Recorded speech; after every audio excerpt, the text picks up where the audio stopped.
Assalamu alaikum dear students, I hope you all are fine and doing great. Welcome to another lecture of English A. So we were reading the story Home Sweet Home. So today we have to do the workbook exercise of unit number 7, Home Sweet Home. Moving towards part A, learning about language. Do you remember reading about verbs and their objects? Let us now learn something about indirect objects. Read these sentences. My friend gave me a present. Mr. Jafar bought them 12 pencils. Zahra found Shazia at home. The verbs have been italicized. Gave, bought, found. If we ask the question what, we get the following answers. Gave what? A present. Bought what? 12 pencils. Found what? A home. We have now found the direct object of the verbs gave, bought and found. If we ask the question to whom or for whom, we get the following answers. Gave a present to whom? To me. Bought 12 pencils for whom? For them. Found a home for whom? For Shazia. Me, them and Shazia are the indirect objects. So moving toward question number 1 is rewrite the sentences putting the indirect object next to the verb without to or for.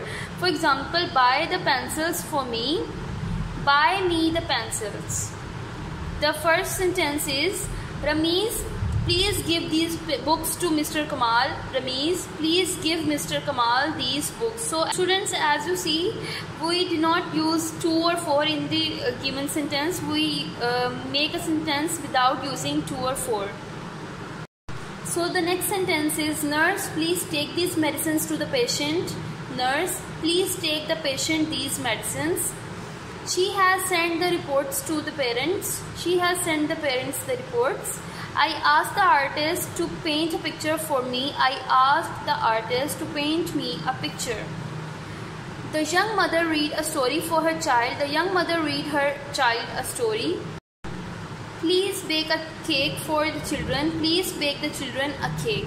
So moving towards part B, which is adverbs. Study the following sentences and discuss the text. The farmers woke up late. The temperature fell steadily. The search party walked far. The verbs in the sentences are italicized, which is walk, fell, walked. In each sentence, the last word is an adverb. The adverb tells us something about the verb in the sentence, how, where, when or they. Look again at the first sentence. If we ask the question, how did the farmers wake up? Or where did the farmers wake up? We do not get an answer. However, if we ask the question, when did the farmers wake up? We get the answer late. This adverb late therefore tells us the time. Late is an adverb of time. Now ask the question when, how or where for the other statements too. So the question is, how did the temperature fall? It fell steadily. Where did the search party walk? It walked far. For question number 1 is, below is a list of adverbs. Do they usually tell us how or where, when or why? The first has been done. The first one is cleverly how, quietly how, recently when, there where, certainly how, forwards where, easily how, therefore why and so on. So I have done it for you. You can do this by your own. Remember, adverbs of time tell us when the action of a verb takes place. Adverbs of manner tell us how the action of a verb takes place. Adverbs of place tell us where the action of a verb takes place. So there are other kinds of adverbs which you will learn about later. Moving towards question number 2, pick out the adverbs in the following sentences. Say whether they are adverbs of time, manner or place. So moving towards sentence number 1 is, the driver of the red bus approached the corner carefully. So carefully is an adverb of manner. The students in the class speak English well. Well is an adverb of manner. Did you see the green book anywhere? Anywhere, adverb of place. The children have played this game before, adverb of time and so on. You can do the remaining sentences by your own. So students, moving towards question number 3, think of interesting adverbs to describe each of the following actions. Write one sentence for each adverb. So in example, how a warrior fought. The warrior fought courageously, bravely, skillfully. So you can use one of them in this sentence. In the first sentence, how the rain fell during a thunderstorm. The rain fell heavily during a thunderstorm. How and when the sun shone on the day of a picnic. The sun shone brightly on the day of the picnic. How a baby went to sleep. A baby went to sleep peacefully. How a doctor cleaned a wound.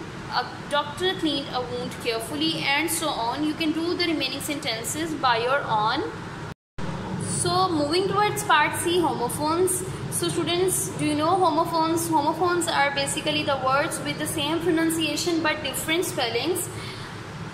There is a picture where two men are conversating with each other. The one is saying, very funny waiter, now please bring me a steak I can eat.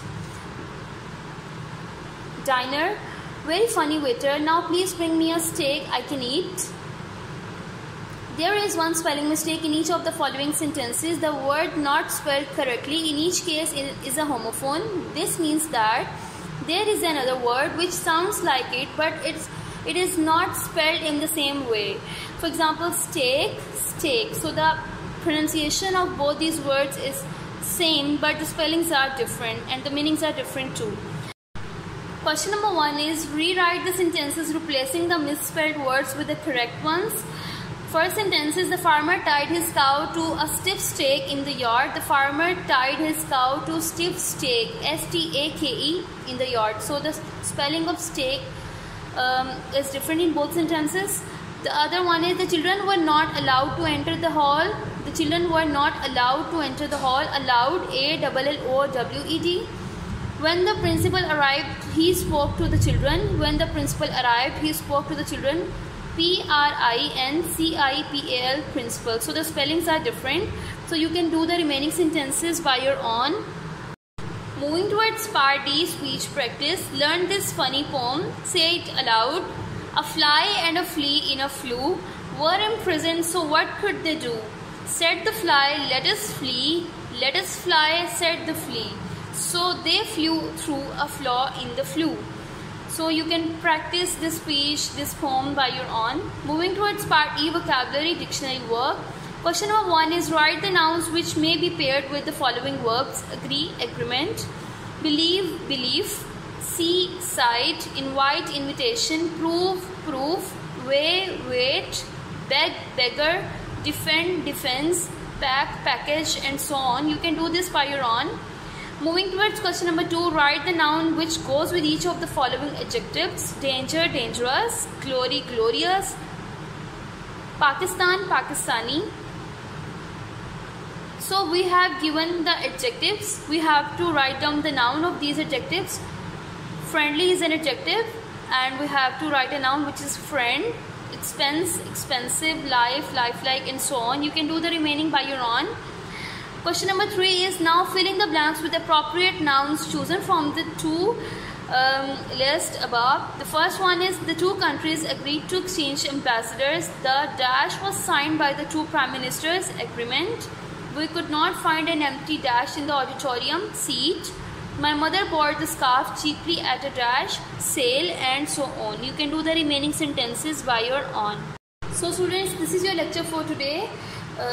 You can do all these exercises by yourself. See you soon in some other lecture. Till then, take care and Allah Hafiz.